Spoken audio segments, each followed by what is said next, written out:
أعوذ بالله من الشيطان الرجيم بسم الله الرحمن الرحيم۔ آج کی اس ویڈیو میں ہم رمضان اور اس کے آداب کے بارے میں بات کریں گے۔ یہ جھوٹ، غیبت، گالم گلوچ جیسی تمام بری باتوں کے خلاف ڈھال ہے۔ روزہ میرے لیے ہے اور اس کا اجر بھی میں خود دیتا ہوں۔ ارشاد بانی۔ اللہ تعالیٰ قرآن کریم میں فرماتا ہے، اے ایمان والو، روزے جس طرح تم سے پہلے لوگوں پر فرض کیے گئے تھے تم پر بھی فرض کر دیے گئے ہیں تاکہ تم پرہیزگار بن جاؤ۔ رمضان کا مہینہ وہ ہے جس میں قرآن مجید نازل کیا گیا، جو لوگوں کے لیے سراسر ہدایت ہے، اور اس میں لوگوں کی صحیح رہنمائی کی باتیں ہیں اور غلط اور صحیح کو الگ الگ کر دینے والے صاف اور واضح باتیں موجود ہیں۔ سو تم میں سے جو کوئی اس مہینے میں موجود ہو وہ اس پورے مہینے کے روزے ضرور رکھے۔ حضرت سلمان فارسی رضی اللہ تعالی عنہ سے روایت ہے کہ ماہ شعبان کی آخری تاریخ کو رسول اللہ صلی اللہ علیہ وآلہ وسلم نے ہم کو ایک خطبہ دیا۔ اس میں آپ صلی اللہ علیہ وآلہ وسلم نے فرمایا، اے لوگو، تم پر ایک عظمت اور برکت والا مہینہ سایہ افکن ہو رہا ہے۔ اس مبارک مہینے کی ایک رات شب قدر 1000 مہینوں سے بہتر ہے۔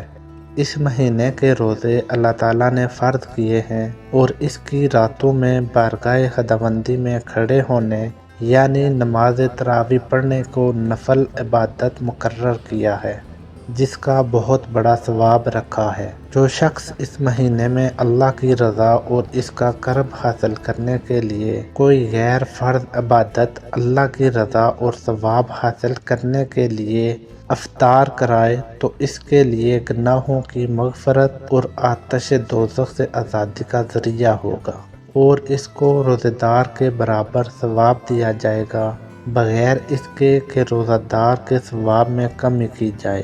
آپ صلی اللہ علیہ وآلہ وسلم سے عرض کیا گیا کہ یا رسول اللہ صلی اللہ علیہ وآلہ وسلم، ہم میں سے ہر ایک کو تو افطار کرانے کا سامان میسر نہیں ہوتا، تو کیا غربا اس عظیم ثواب سے محروم رہیں گے؟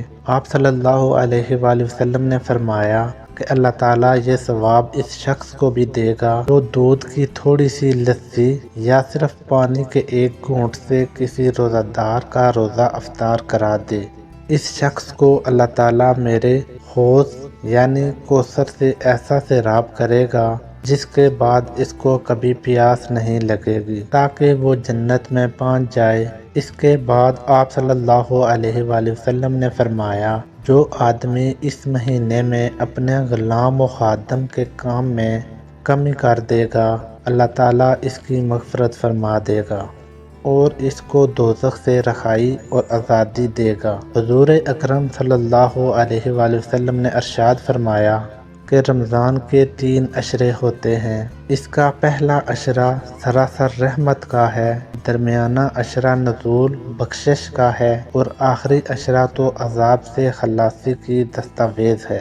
حضرت ابو ہریرہ رضی اللہ تعالی عنہ سے روایت ہے، انہوں نے فرمایا کہ حضور سیدنا اولین و آخرین رسول برحق صلی اللہ علیہ وآلہ وسلم نے فرمایا، جس شخص نے رمضان کے روزے رکھے حالت ایمان اور کیفیت احتساب میں، اس کے لیے اس سے پہلے گناہ معاف کر دیے جائیں گے، اور جو شخص رمضان میں عبادات میں مصروف رہے گا حالت ایمان میں اور کیفیت احتساب کے ساتھ اس کی پچھلی کوتاہیاں معاف کر دی جائیں گی، اور جس شخص نے حالت ایمان اور کیفیت احتساب کے ساتھ شب قدر میں عبادات کی اس کی گزری کوتاہیاں بخش دی جائیں گی۔ روزہ ایک ایسی عبادت ہے جس کے بارے میں سرکار دو عالم صلی اللہ علیہ وآلہ وسلم کا ارشاد مبارک ہے کہ اللہ تعالیٰ فرماتا ہے، روزہ میرے لیے ہے، اس کا اجر بھی میں خود دیتا ہوں۔ یعنی یہ اللہ اور اس کے بندے کا براہ راست معاملہ ہے کہ بندہ اللہ تعالیٰ کے حکم کی بجا آوری میں تمام دن کھانے پینے اور نفسیاتی خواہشات سے رکا رہتا ہے اور اس کے ان آداب کی پوری پابندی کا خیال و احساس رکھتا ہے اور ان پابندیوں کے مطابق اپنے دن رات کو گزارنے کی کاوشیں کرتا ہے تو یقیناً اللہ تعالیٰ اس کا اجر خود ہی عطا فرماتا ہے۔ ایک اور حدیث مبارکہ میں ارشاد فرمایا، روزہ آدمی کے لیے ڈھال کا کام دیتا ہے بشرط کہ وہ اسے پھاڑ نہ ڈالے۔ حضرت ابو ہریرہ رضی اللہ تعالیٰ عنہ سے ہے کہ جب یہ ارشاد فرمایا تو عرض کیا گیا، اسے کسی کے ساتھ پھاڑا جا سکتا ہے؟ ارشاد فرمایا، جھوٹ یا غیبت کے ساتھ، یعنی روزے کی حالت میں جھوٹ، غیبت، گالم گلوچ، لڑائی جھگڑا اور دوسری اس طرح کی بری چیزوں اور بری باتوں سے سختی کے ساتھ ممانعت کی گئی ہے۔ حدیث مبارک میں ہے کہ جس کسی نے روزے کی حالت میں بری بات کہنا اور اس پر عمل کرنا نہ چھوڑا تو اللہ تعالیٰ کو اس کے بھوکا پیاسا رہنے کی کوئی ضرورت نہیں۔ اگر کوئی روزہ دار روزہ رکھنے کے بعد میں لڑائی جھگڑا، گالم گلوچ، فحش گوئی یا دوسری اس طرح کی باتوں سے نہیں رکتا تو یہ اس کا روزہ ہی نہیں ہے بلکہ اس کا فاقہ بن جاتا ہے جس کا اللہ تعالیٰ کے احکام کے ساتھ کوئی تعلق نہیں۔ ایک اور حدیث مبارک میں ہے کہ روزہ صرف کھانے پینے سے رکنے کا نام نہیں ہے بلکہ روزہ تو لغویات اور بری باتوں سے بچنے کا نام ہے۔ حضرت عبداللہ بن مسعود رضی اللہ تعالیٰ عنہ سے روایت ہے کہ جس کے اعضاء حرام کاموں سے نہیں رکتے اس کو میری خاطر نہ کھانے اور نہ پینے کی ضرورت نہیں۔ جس طرح زبان کو فحش گوئی، غیبت اور جھوٹ سے بچانا ضروری ہے، اسی طرح انسان کے دوسرے اعضاء آنکھ، کان، ناک، ہاتھ، پاؤں کو بھی برے افعال سے بچانا ضروری ہے۔ حضرت عبداللہ بن عباس رضی اللہ تعالیٰ عنہ کی بیان کردہ ایک حدیث مبارکہ کے الفاظ قدسی کچھ اس طرح سے ہیں کہ جب رمضان کا مہینہ آتا تو رسول اللہ صلی اللہ علیہ وآلہ وسلم قیدیوں کو چھوڑ دیتے اور ہر سائل کی مراد پوری کرتے۔